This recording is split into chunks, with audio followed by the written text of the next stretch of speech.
Ambassador Amanda Miller stood at the window of the International Space Station's new diplomatic chamber, watching the crystalline ship approach. Its faceted surface caught Earth's sunlight, sending rainbow refractions across the station's hull. The vessel's design defied conventional aerospace engineering. No visible propulsion, no apparent bridge, just pure geometric precision.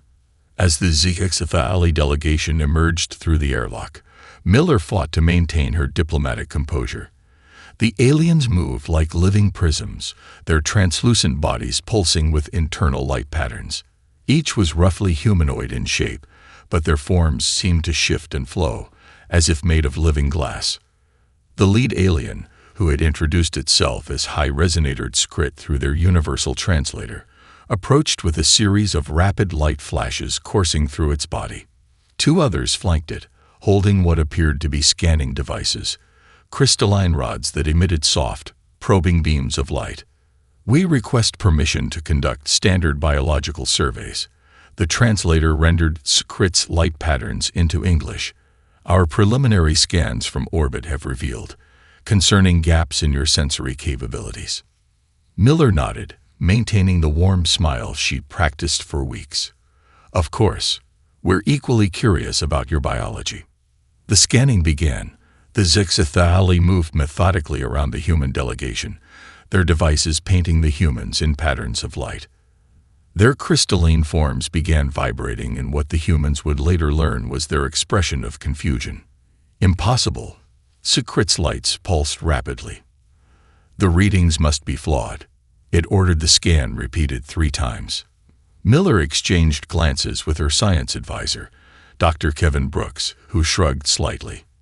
The aliens' agitation was growing visible, their previously orderly light patterns now chaotic and flickering. "Is there a problem?" Miller asked, careful to keep her tone neutral. "Your species." Skrit's lights dimmed to a troubled azure. "We detect no quantum sensory apparatus, no photonic interpretation matrices, not even basic crystalline resonance chambers. How do you perceive?" Miller blinked, struggling to understand. "We have 5 primary senses: sight, smell, taste, touch, and hearing." The translator fell silent for a moment, the HFY's lights pulsing in patterns too complex for their technology to interpret. When it resumed, the mechanical voice carried an edge of disbelief. "You rely on primitive optical reception and chemical analysis." Skrit's form shimmered with what might have been disdain. "How has your species achieved spaceflight with such limited awareness?" Dr. Brooks stepped forward, his scientific curiosity overtaking diplomatic protocol. "Perhaps if you explained what you're looking for specifically, we could." He was cut off by a sharp crystalline sound as one of the junior HFY dropped its scanning device. The humans instinctively winced at the harsh noise. The aliens froze, their internal lights suddenly blazing with intense patterns. That response. Skrit's lights pulsed rapidly. All of you exhibited it simultaneously. What triggered this synchronized defensive posture? Miller smiled, beginning to understand the source of their confusion. "Perhaps we should discuss our different approaches to sensing our environment. I suspect we have much to learn from each other." The diplomatic dinner was meant to showcase the best of human hospitality. The Grand Hall of the United Nations had been transformed, with crystalline decorations meant to make the HFY feel at home. Dr. James Thompson sat next to Skrit, carefully studying the aliens' reactions to the meticulously planned evening. The HFY didn't eat in the conventional sense. They absorbed energy through a process similar to photosynthesis. Still, they had agreed to attend to observe human customs. Their crystalline forms sparkled under the modified lighting, casting intricate patterns across the white tablecloths. "Your species' method of energy consumption is remarkably inefficient," Skrit commented, its lights pulsing in what humans were beginning to recognize as academic interest. "The mechanical processing of organic matter seems unnecessarily complex." Thompson chuckled, reaching for his water glass. "We've managed well enough.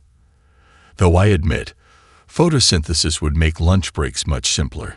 His fork, balanced precariously near his plate's edge, chose that moment to fall. The metal utensil scraped across his ceramic plate with an ear-piercing screech. Every human in the room instinctively winced, some covering their ears. The reaction was immediate and universal. The HFY delegation froze. Their internal lights, previously cycling through casual conversation patterns, burst into rapid, intense flashing. Security officers on both sides tensed, uncertain if this signaled a threat. Fascinating. Christ, the HFY's chief scientist, moved forward so quickly its crystalline form seemed to blur. That was no trained response, a natural defensive reaction to what exactly? Thompson rubbed his ear, still cringing slightly. Just the sound. Metal on ceramic. It's rather unpleasant to human ears. Sound. Christ's translator couldn't quite capture the alien's tone, but its lights pulsed with unprecedented intensity. You detected the atmospheric vibrations, without technology, simultaneously. The humans at the table exchanged confused looks. Ambassador Miller, seated at the head table, recognized the familiar signs of cultural misunderstanding. Are you saying these HFY don't perceive sound waves naturally? Perceive. Sound. Waves. Christ's form literally vibrated with excitement. You have biological vibration sensors, built into your bodies, that function without crystalline matrix support. The entire HFY delegation had abandoned any pretense of diplomatic formality. They crowded around the human guests, their scanning devices appearing as if by magic. The device's light beams focused particularly on the sides of human heads. Impossible, one alien scientist muttered, its lights dim with disbelief. The complexity, the neural integration, and it evolved naturally. Thompson glanced at Miller, who nodded slightly. Would you like us to explain how human hearing works? Though perhaps we should move this discussion somewhere more appropriate than the dinner table. The HFY barely waited for the translator to finish before practically herding the humans toward their research area. The diplomatic dinner was forgotten, replaced by what would become the first of many fascinating exchanges about the unexpected sophistication of primitive human biology. Dr. Michael Anderson stood in the HFY research chamber aboard their crystalline vessel, surrounded by equipment that looked more like abstract art than scientific instruments. Holographic displays showed cross-sections of human ear anatomy, rotating slowly in the air before them. The mechanical principles alone are extraordinary, Christ exclaimed, its body pulsing with deep blue lights of fascination. These tiny bones, hammer, anvil, stirrup, they amplify the vibrations naturally. Anderson nodded, pointing to the hologram.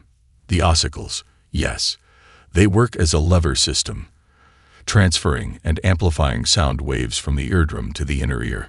It's one of evolution's most elegant solutions. The HFY scientists crowded closer, their crystalline forms creating a prismatic effect around the displays. One of them, a specialist in xenobiology, was literally vibrating with excitement, causing small rainbow refractions across the chamber walls. But the cochlea, Christ continued, zooming in on the spiral structure. This is where your species has achieved something we thought impossible without quantum technology. Different frequencies triggering different neural responses, all processed simultaneously, in real time, without computational lag. Anderson smiled, remembering his med-school days. Each section of the cochlea responds to different frequencies. Higher pitches activate the base, lower pitches the apex. Thousands of tiny hair cells convert these mechanical vibrations into electrical signals our brains can interpret. And this developed naturally. Another scientist's lights flickered with disbelief, without technological intervention. Through millions of years of evolution, yes. Anderson watched as their lights dimmed to a contemplative purple. Though I'm curious, how do the HFY perceive their environment without natural audio reception? Christ's form shifted, internal crystals realigning. We process quantum variations in light patterns, energy fields, and crystalline resonance. We believe this was the only way to achieve complex sensory input. Your species has proven. Humbling. The hologram shifted to show real-time scanning of Anderson's ear as sound waves entered it. The HFY watched in amazement as the tiny structures responded to his colleague's voice from across the room. Think of the applications, one scientist burst out, its lights practically strobing. If we could adapt this biological technology to our crystalline forms. Christ raised a limb for silence. Dr. Anderson, would your species be willing to share more detailed medical data? We believe this discovery could revolutionize our understanding of sensory perception across the galaxy. Anderson grinned. I think this could be the beginning of a fascinating collaboration. Though I suspect we have just as much to learn from your crystalline resonance technology as you do from our humble ears. Lieutenant Robert Cooper's midnight shift aboard Orbital Station Harmony usually meant hours of routine system checks and quiet observation. Tonight was different. The first sign of trouble came when a primary power grid flickered, sending shadows dancing across his console. Status report. He called out, fingers flying across the haptic interface. Solar storm incoming, replied Technical Officer Jessica Martinez. Category 5, much stronger than predicted. Primary systems error. The rest of her sentence was lost as the station plunged into darkness. Emergency lights clicked on, bathing the control room in a red glow. Through the observation window, Cooper watched the HFY emergency ships deploying their standard light-based distress signals.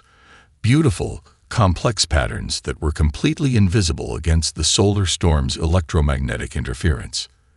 That's when he felt it.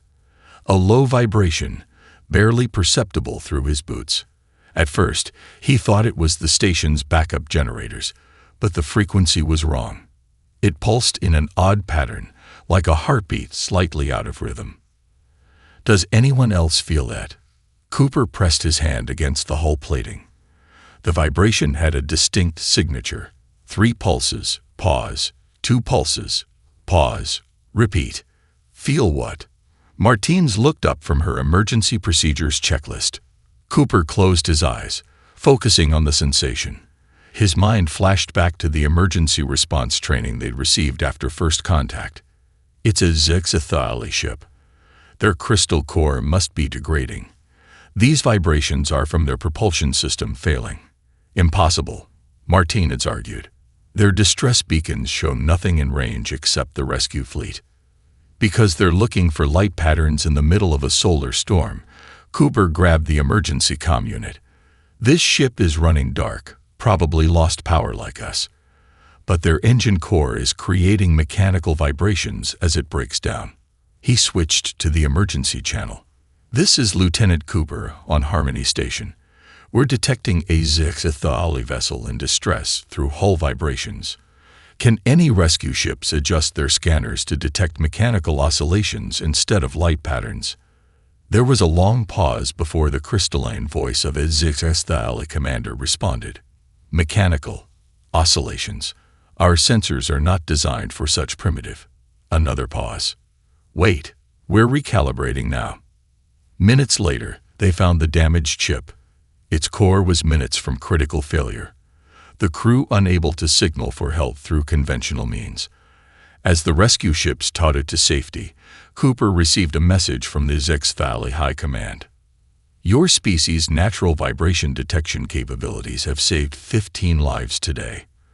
Perhaps we have underestimated the value of what you call primitive senses. Engineer Thomas Wright spun a holographic model of his hybrid alert system in the combined human-HFY laboratory. The design looked deceptively simple. A network of audio sensors integrated with crystalline signal processors, all powered by a quantum core. The beauty is in its redundancy, Wright explained to the gathered engineers. When light-based communications fail, the system automatically switches to acoustic detection. When sound waves are disrupted, it relies on traditional HFY signals. Chief Engineer Crittle's crystalline form shimmered with skepticism. Our ships are not designed to generate or detect these mechanical waves you call sound. That's where this comes in. Wright tapped the hologram, zooming in on a small device. We've developed what we call a resonance translator. It converts your ship's natural crystal vibrations into sound waves our sensors can detect, and vice versa. The laboratory hummed with the soft whir of prototype machines. Wright had spent months studying how HFY ship's crystal cores generated unique vibration patterns during different types of malfunctions. Each failure mode had its own acoustic signature. Observe, Wright activated the prototype. A nearby crystal began emitting a complex light pattern, a standard HFY distress signal. Simultaneously, the device produced a distinct sound pattern that human ears could easily distinguish from background noise. But the power requirements critical began. An alarm cut through the room. 3 HFY ships had lost power in the asteroid belt, their light-based signals absorbed by the dense field of space debris. Wright's hybrid system picked up their acoustic signatures instantly. "Control room," Wright called out. "Can you classify the emergency types based on the sound patterns alone?" "Affirmative," came the response. 2 ships showing engine core destabilization, 1 with life support failure. Rescue ships are being dispatched with matched emergency equipment. Crittle's lights pulsed rapidly, the HFY equivalent of amazement. You can differentiate emergency types by sound alone. The human brain is remarkably good at pattern recognition. Wright smiled. Especially patterns we can hear. It's why we can pick out a friend's voice in a crowded room, or tell what's wrong with a car engine just by listening to it. The rescue operation was completed in record time. As the saved crews were brought to safety, Crittall approached Wright with an unusual request. "The High Command has authorized immediate implementation of your hybrid system across our entire fleet. They also wish to know if you would consider a permanent position as head of our new acoustic engineering division." Wright grinned. "I thought sound wave detection was primitive technology." Crittall's form sparkled with what Wright had learned was humor. "Perhaps it is time we redefine our understanding of primitive and advanced." Professor Emily Parker watched as the HFY delegation filed into Carnegie Hall, their crystalline forms casting prismatic patterns across the ancient wood paneling. This would be their first exposure to a live human musical performance, a pivotal moment in interspecies cultural exchange. "The acoustic properties of this structure seem inefficient," noted senior resonator Vic Still, its lights pulsing in what Parker had learned to recognize as confusion. "Why not use crystal amplification chambers?" "Just wait." Parker smiled, gesturing to the stage where a solo violinist took her position. "Sometimes the imperfections in natural materials create something more beautiful than precision." The violin's first note filled the hall.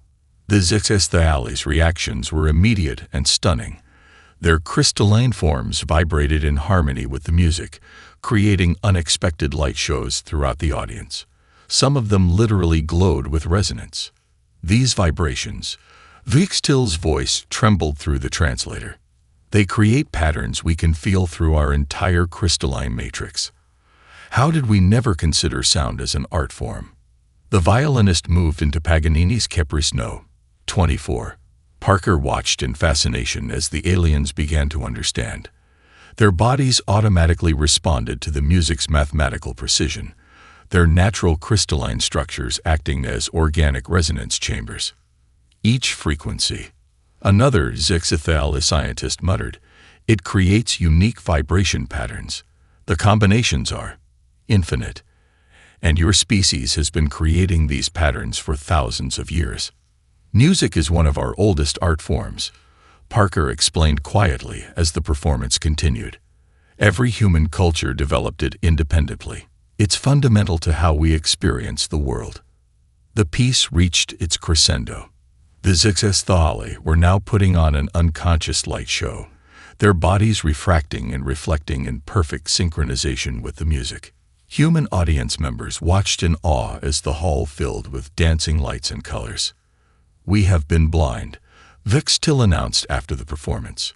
"We thought ourselves masters of sensory art, yet we ignored an entire dimension of expression."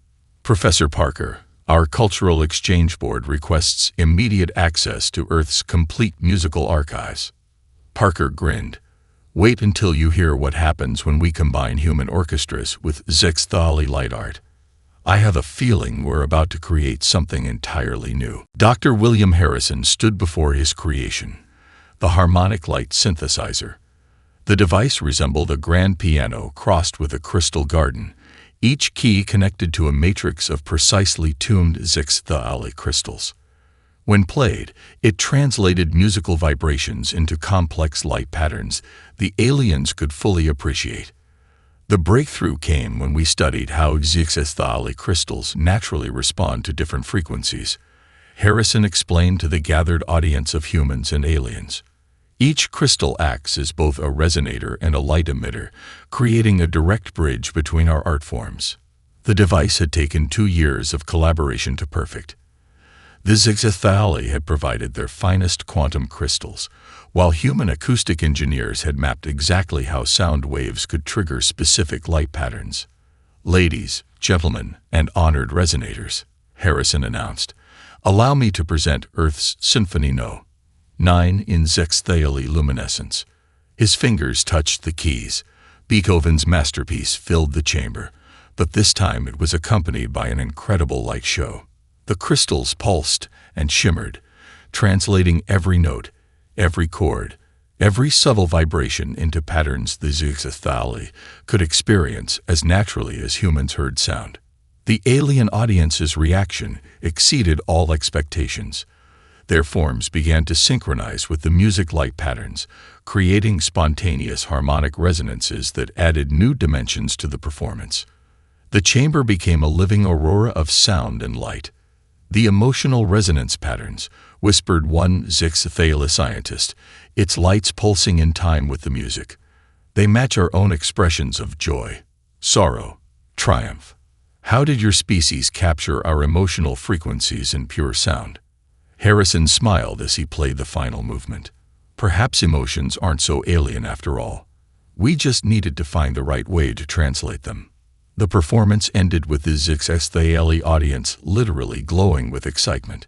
Within weeks, simplified versions of the harmonic light synthesizer were being mass-produced for Zixthali homes. Their engineers began developing reverse translators, allowing their traditional light art to be experienced as music by human audiences.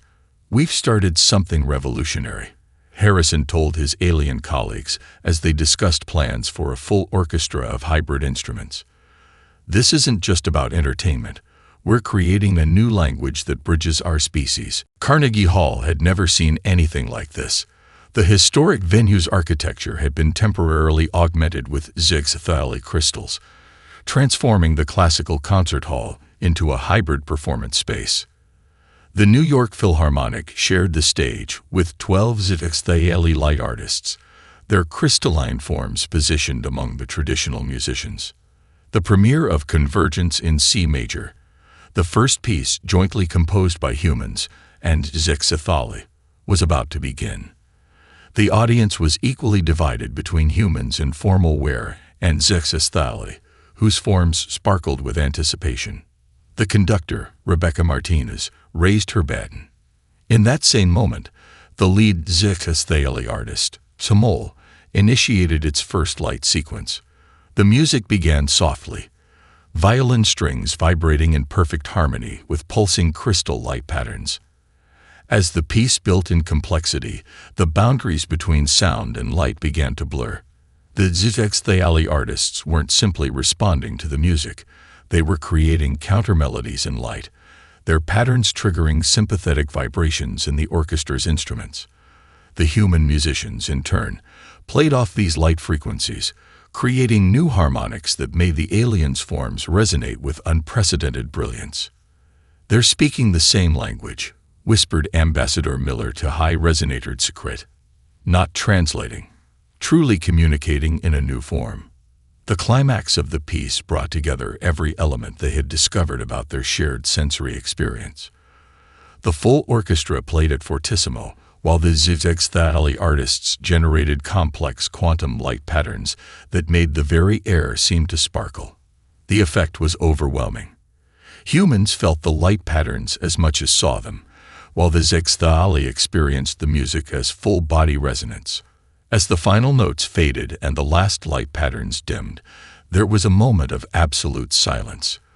Then the audience erupted, humans applauding while Zixthali pulsed with brilliant colors of appreciation. Many were crying, their tears refracting the lingering light patterns. Skrit turned to Miller, its form still vibrating with emotion. When we first discovered your species' primitive vibration sensors, we thought we were studying a curious biological phenomenon. Instead, we found a whole new way of experiencing existence. Miller smiled, wiping away tears. And we learned that light could be so much more than illumination. Perhaps the greatest discoveries come when we stop assuming we know everything about the universe. The performance marked a turning point in human-Zixthali relations. Music and light became inseparable in both cultures, leading to new art forms, technologies, and ways of experiencing reality. What began as an alien species bemused discovery of human ears had evolved into something that would reshape both civilizations forever.